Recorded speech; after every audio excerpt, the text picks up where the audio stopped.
Bigfoot does not like Dogman. Dear Scary Stories, NYC. I was born and raised in the Pacific Northwest, and since I was a child, I sort of idolized the Sasquatch. I never got to see him, though, until the end of last year, when I was visiting a sort of a girlfriend of mine in Pennsylvania. And if he hadn't arrived when he did, I might have ended up getting chewed apart by the Pennsylvania Dogman. In fact, this is mainly a Dogman story. So I have this long-time friend we can call Wendy, who is sometimes a girlfriend when we happen to be single at the same time. This past autumn, we both became single at the same time again, so we made plans to meet up. Wendy had relocated to the East Coast, so we decided to meet in Pennsylvania, sort of near where we had both attended college, at 209 Choice Camping Road in Man's Choice, Pennsylvania. Wendy met me at the bus station with her RV, and she drove me the rest of the way. We got a good spot next to the woods and pitched 2 tents inside the woodline. We always bring 2 tents so that we have our privacy, with the option of intimacy if the mood strikes. She and I can go hot and cold, but we're always good friends whether it gets heavy or not. So, one night, it was starting to get interesting, and we were both in her tent. I had to relieve myself, and Wendy insisted I should use the bathroom in her RV. I said I was just going to relieve myself by a tree or something and I'd be right back. Again, she insisted it would be faster and more civilized if I used the RV bathroom. But I argued that there was no point in camping if you didn't get to pee against a tree, and off I went into the darkness to my doom. Now, I will admit I had heard of the Dogman, and of course I had seen werewolves in movies, but I didn't seriously conflate the two until after this happened. I had thought Dogman was a 4-legged animal, as in the Gable film Hoax. I had seen 1 or 2 werewolf movies where the monster had a sort of wolf-shaped head. So when the Dogman walked out bipedally from behind the tree I was peeing on, as I was doing my private business, I perceived it as a werewolf. I remember backing away in horror, while also trying to repackage my biological equipment and zip up again. Each of these things seemed equally important to me at the time, as most men out there might imagine. The trouble was, if you're trying to do several things at once, you often don't do any of them very well, and I found myself tripping backward over a root and winding up on my butt with my back against another tree. I looked up, and there was that werewolf walking toward me on his hind legs, like some kind of hairy ostrich or something. It was sniffing the air and turning its head sideways like it was curious about me. It almost looked cute in that moment, with its big old giant paws hanging in front of it like it was begging for snacks. I tried to stand up, and I found my ankle was trapped by the root I had half torn up as I fell. I leaned forward to untangle my foot, and something about what I did got that big canine really mad. 1 second, it was standing 20 or 25 feet away from me, studying me curiously, and the very next second, its gritted teeth were directly in front of my eyeballs, an inch away, while the sound of furious growling filled my ears. I could feel and smell his hot, stinky breath, and this was how I was introduced to the Dogman. If he had been a werewolf, he'd have been wearing clothes. That's what Wendy told me later on. At the time, though, to me, in my head, that was a werewolf, and werewolves were not supposed to exist. They're supposedly supernatural or paranormal monsters, and I'd lived my life without having to believe in such things. That's what made it 10 times scarier than staring at a bear. I was staring at a werewolf that was right up in my face. I wasn't going to live much longer if I was lucky. If I was unlucky, I would get mauled and left alive. I prayed in that moment. I used to call myself an atheist, and then I called myself an agnostic. But when the teeth of the wolf man were entirely filling my field of vision, I prayed like a little kid would pray. I prayed for someone to come and save me. And then that face withdrew at a somewhat quick pace, and I saw the Dogman had a bigger problem now. That 6 or 7 foot tall canine that stood upright like some kind of feral kangaroo was being dragged back away from me by this sort of giant man in an ape suit. Well, it wasn't an ape suit exactly, as the feet were large and flat, with no thumbs for climbing. It also stood too upright to be an ape, and instead of that silver to black range of hair you see on creatures like chimps or gorillas, this big ape man seemed to have brown fur, sort of like a brown bear might. The face of the werewolf's new adversary was not like a chimp very much at all, though. Maybe a little bit around the nose, but for the most part, this looked like a warped, twisted version of a giant human face. It was so much more human than I had imagined Bigfoot being, but I had to admit, it must have been a Sasquatch, just a very humanoid example of the species.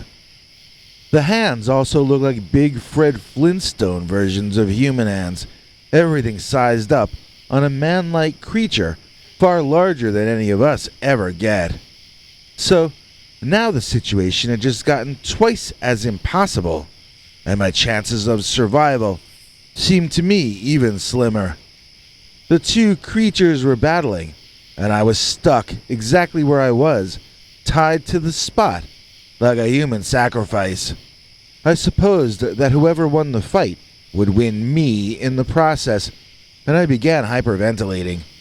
My foot was really stuck, and my ankle was already pretty sore. I pulled at the root as I watched the fight of the decade in front of me. Bigfoot, assuming that was indeed who that was, pounded the Dogman like it was some sort of video game. His blows were so powerful that they would have destroyed the nervous system and bone structure of any animal in those woods. But the Dogman responded each time like it had only been a mild setback. For each punch from the hominid, the canine responded with snapping teeth and raging, tearing claws. From the sounds being emitted by both behemoths, this was a moment of great stress and fear for both. They seemed to be fighting to the finish. This didn't seem like a minor skirmish.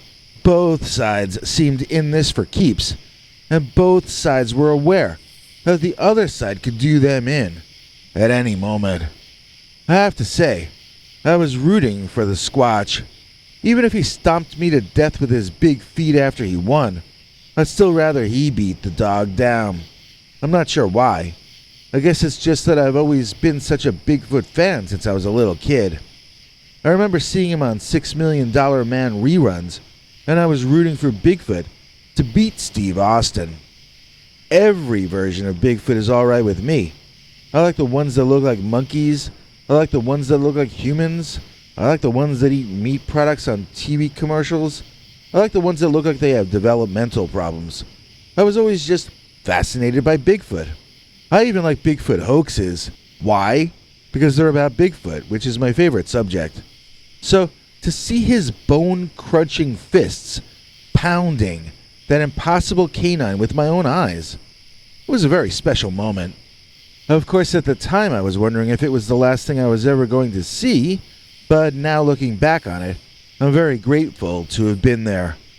Not as grateful as I am that Wendy was there, because she came looking for me with a flashlight. The light seemed to have spooked the canine, who took off, with the Bigfoot close behind, roaring almost like a lion in pure rage. Wendy freed my foot, and we spent the rest of the night in her RV. It took us hours to calm down. Both of us had seen the creatures, and we were talking so fast, you would have thought we were binging on espresso or something. And then, after we finally did fall asleep, something started tapping on the top of the camper from the outside. I don't know what it was, but it woke both of us up and it tapped all around the edge of the entire camper before it was done. In our opinion, that was the Bigfoot. He was just coming back to say he dealt with that nasty Dogman for us. It felt like he was telling us that he was, looking out for us. I know it sounds crazy, but I think it knew somehow what a fan I was of it. I think he came when I prayed. Not that Bigfoot is a deity or anything, but I think he was sent. I prayed for help, and it appeared in a form that I had obsessed over since I was a kid. I mean, doesn't that make sense as a theory? Of course, he didn't look like I expected him to, so it's not like he just popped out of my imagination. He must have been real in some sense. I have little doubt that either the Dogman or the Squatch were physically there, and that they could have done us in if they wanted to. But there also seems to be something somehow unreal about those beastmen. Mostly all I have is guesses and wondering. Well, I suppose there is one thing we can say with certainty after this experience, and that is that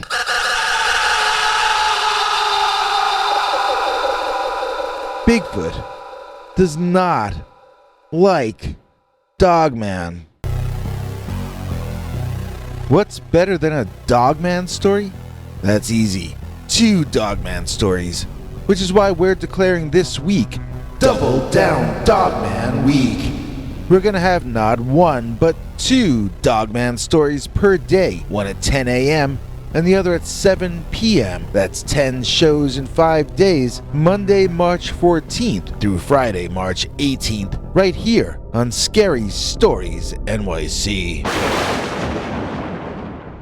We'd like to thank Betty Eubanks for helping our search for the Yeti. She saves us from cranks and walking the plank, and that's why we say thanks to Betty. Did you know we've got an all-new 5-hour secret uncensored Dogman archive video coming this week for members at the $3 level and up? But don't take my word for it. Listen to TV spokesmongrel Henry Lee Dogman as he lists all the deets. Hank? Thanks for watching till the end. If you liked what you saw, please consider clicking like on the video or sharing it with your friends and family that you think might also be interested. If you would like to see more of our work, please consider subscribing and hitting that bell icon next to the subscribe button so that YouTube will alert you when we put out a new video. To become a channel member and gain access to our special perks, you can click that join link under each of our videos. Another option is to join our PayPal subscribers club at peterbernard.com. You can join for as little as 99 cents on YouTube or $1.50 at peterbernard.com, and that gains you access to our weekly secret uncensored episodes. If you'd like to see our 21 hours of archives of uncensored Dogman stories, then please join at the $3 level or above. To get to watch our shows in advance of the public, please join at our $10 level. That gets you all the perks. If you join our channel memberships, you need to check our community page here on YouTube in order to get the links to the secret videos and other perks. If you're in the PayPal subscribers club, Peter will email you all the news and links himself. Once joining the PayPal club, which is Peter's homemade club, please give him a chance to see that you've joined and to compose you a personal welcome email, as none of that is automated. But whichever you join, we'll name you an executive producer for the next available episode. Do you have a scary experience that you'd like to share with us? You can email us at scarystoriesnyc@gmail.com or call our Scary Stories voicemail hotline at 804-LA-SCARY. That's 804-537-2279. It's a Google voicemail box, so that means it keeps cutting off after every 3 minutes. If your story is longer than that, please keep calling back and we can piece it together on our end. Good night, and have a scary tomorrow.